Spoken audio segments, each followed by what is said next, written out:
Hi guys and gals, James Stacey here with theblogtowatch.com. I'm here with David. We've been on the show floor most of the day today for SIHH 2016 along with Ariel, who's behind the camera. We saw some great watches today. It's been a really busy day. Please swing by blogtowatch.com and see what we've put together for you. The best of the best. We're covering everything we can. Instagram's been really hot this year. That's also a blog to watch.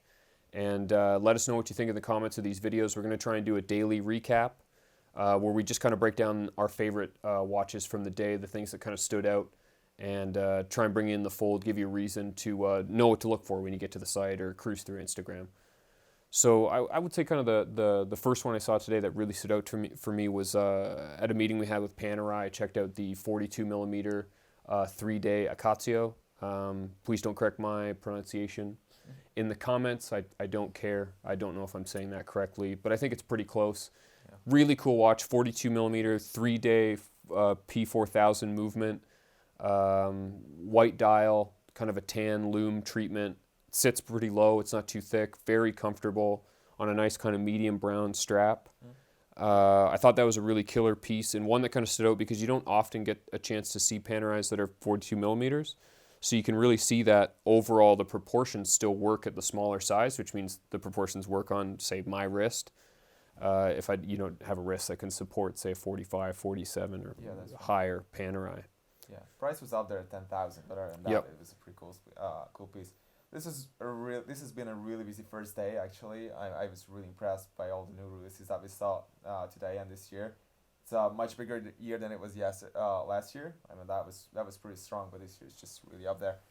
I was one of my favorites that I saw this year is the new Datograph Perpetual Tourbillon. It's just insane. I think that watch is just absolutely incredible for reasons. The Datograph has been around for a number of years now, and that movement is just so incredibly complicated and really shows what Lange is capable of, and now they just throw a tourbillon in there. So what I like to say sometimes is that if you want to get someone into watches, you just show them a picture of this movement, and if they don't fall in love with it and they don't develop an interest in watches immediately, then they are lost forever. I guess that's what I would say. And this new watch and this new movement is really just typical Lange, super high end, and looks really just incredible. Yeah, no doubt. It's a stunning watch in person, and it has a respectable price tag that maybe you want to keep away from the person who you're just showing into watches. Yeah, that's right. On a similar note, there's that Richard Mille DRM for Airbus. Yeah, they just developed a new partnership with Airbus's private jet line, I would say, or something like that business that they have. And to go with that partnership, they have a new watch, this the RM50-02, which is priced at cool 1,050,000. Again, a very reasonable price, but that's okay. It's a split-second tourbillon, and it really is just something else.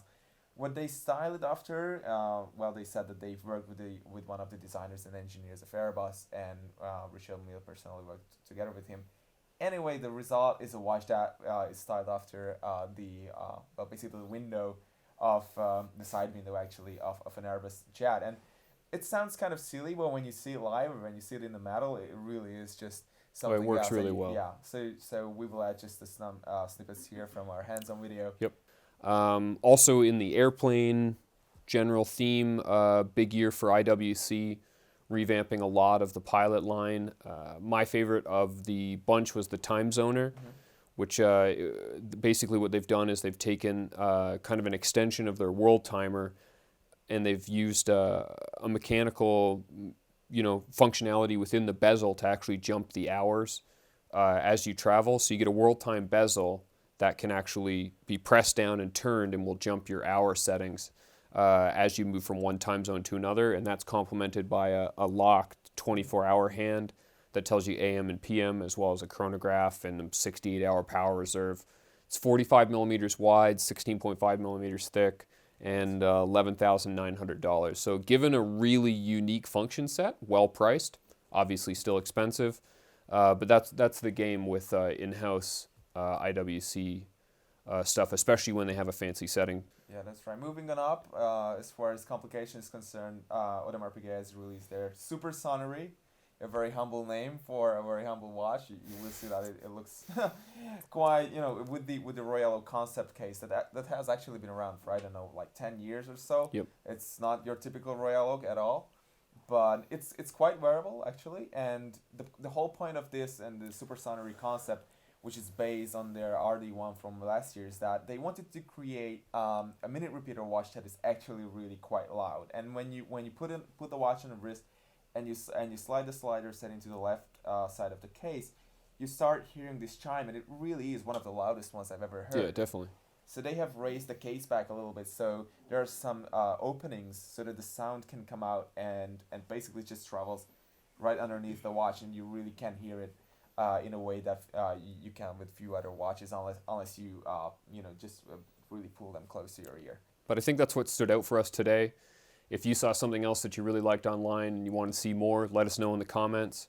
Otherwise, swing by blogtowatch.com, follow us on Instagram, and we're going to show you the absolute best that we see in day 2. And we'll see you tomorrow. Thanks very much.